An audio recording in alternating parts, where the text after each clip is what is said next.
ወደፊት ሚስት ለመሆን ያሰባችሁ ሴቶች እንዲሁም አሁን በትዳር ውስጥ ሚስት ሆናችሁ ላላችሁ ሴቶች ለባሎች በሕግ የተሰጡ 4 መብቶችን ልነግራችሁ ነው። ብዙ መብቶች ተሰጥቷቸዋል፣ ግን 4ቱ ጠቃሚ የሆኑ መብቶቻቸውን እናንተ እንድታከብሩላቸው የምነግራችሁ ይሆናል ማለት ነው። አንደኛ፣ በፍትሐብሔር ሕግ ቁጥር 646 መሰረት ባል የቤቱ ሰራተኛ ለመቅጠር አቅም ከሌለው ሚስቲቱ የኩሽናውን ስራ የቤቱን ስራ እየሰራች ባልን የማገልገል ግዴታ እንዳለባት በፍትሐብሔር ሕጋችን ላይ ተቀምጧል። ይህንን መብታቸውን አክብሩላቸው። እንደኔ ኩሽና ገብተ መስራት አለብ ብላችሁ ማስገደድ አትችሉም ማለት ነው። ሕጉ እናንተ ላይ ነው አስገዳጅነት እንዲኖሩ ያደረገው።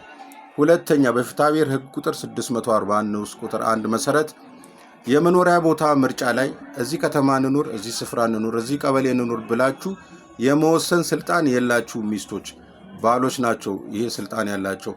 እዚህ ቦታ ላይ እንኑር የማለት ስልጣን ያላቸው ባሎች ናቸው። ኦኬ፣ በዚህም ጭቅጭቅ እንዳታመጡባቸው። ሌላው ደግሞ በፍትሐብሔር ሕግ ቁጥር 635 ዝባር 1 መሰረት ባሎች የቤተ ዘመድ ሹም ስለሆኑ አክብሯቸው። ሕጉ ስልጣን ሰጥቷቸዋል ማለት ነው።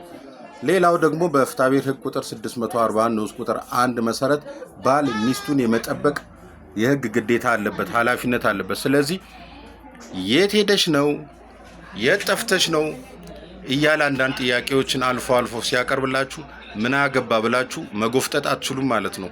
ሕጉ ስልጣን ሰጥቶታል፣ እናንተን የመጠበቅ ስልጣን ሰጥቶታል። ኦኬ፣ እነዚህ እንግዲህ በቀድሞ የፍትሐብሔር ሕግ ላይ ያሉ ናቸው። አሁን በስራ ላይ ያለው ሕግ ነው። የቤተሰብ ሕጉ እንግዲህ ከዚህ ውስጥ ተጨምቆ የወጣው ነው። የፍትሐብሔር ሕጉ ሙሉ ለሙሉ አልተሰረዘም፣ ስራ ላይ ያለ ስለሆነ እናንተም ማክበር አለባችሁ። ለባል በሕግ የተሰጡትን ስልጣኖቻቸውን የማክበር ግዴታ አለባችሁ። እነዚህን ለሴቶች ያድርሱልኝ ሪፖስት እያደረጋችሁ። መልካም ቀን።